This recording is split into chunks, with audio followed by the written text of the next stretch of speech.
যার দায়িত্ব যত বড় সমাজে তার জিজ্ঞাসাও হবে তত গভীর।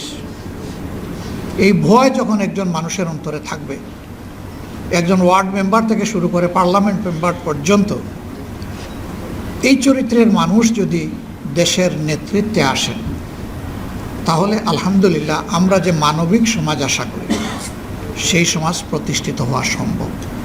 আত্মঘাতী ঝগড়ায় লিপ্ত হওয়া যাবে না, বাহাসে লিপ্ত হওয়া যাবে না। আজকের এই সমাবেশের সম্মানিত সভাপতি, মঞ্চে বসা,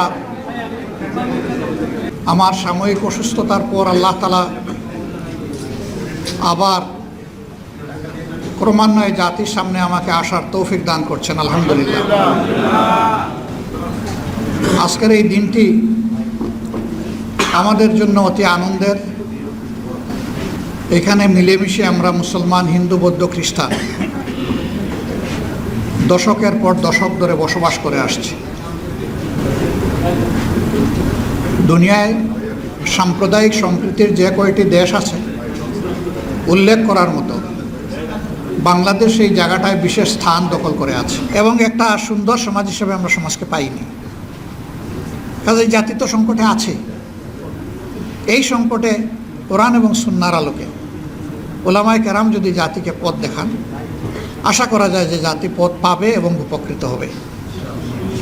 জাতি এটাই আপনাদের কাছে প্রত্যাশা করে। আরেকটি কথা না বললেই না হয়, উলামায়ে কেরামের মধ্যে জাতি একটা ইস্পাত কঠিন ওয়াক্য দেখতে চায়। জাতি চায় যে ইসলামের মৌলিক বিষয়ে, জাতীয় জীবনে প্রয়োজনীয় বিষয়ে উলামায়ে কেরাম ঐক্যবদ্ধ থাকবেন। এটা জাতির প্রত্যাশা। কিন্তু এর ব্যতিক্রম হতে পারে।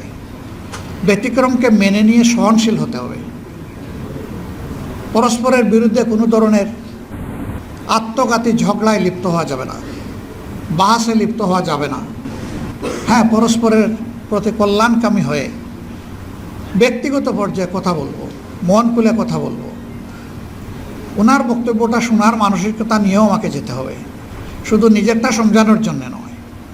এইভাবে যদি পরস্পরের বক্তব্যের প্রতি আমরা শ্রদ্ধাশীল হই, ইনশাআল্লাহ এই উলামায়ে কেরাম জাতিকে পথ দেখাবেন যেভাবে অতীতে দেখিয়েছেন। আমরা উলামায়ে কেরামের কাছে এটাই আশা করি। আমরা আমাদের বিরাট হক ওনাদের উপর। কোরআন এবং সুন্নাহকে যেভাবে ওনারা ইলমি জগতে ধারণ করেছেন, সমাজের সাধারণ মানুষ এটা করতে পারেনি। আল্লাহ এই যে নিয়ামতটা বিশেষভাবে আপনাদেরকে দান করলেন, এটার শুকরগুজারি তখনই হবে যে এই ইলমকে মানুষের কল্যাণে যখন আপনারা কাজে লাগাবেন। আমরা সেটাই আপনাদের কাছে আশা করি। আজকে আপাতত এতটুকুই আপনাদের কাছে আমাদের প্রত্যাশা। আরও ইনশাআল্লাহ আপনাদের সাথে কথা হবে, দেখা হবে।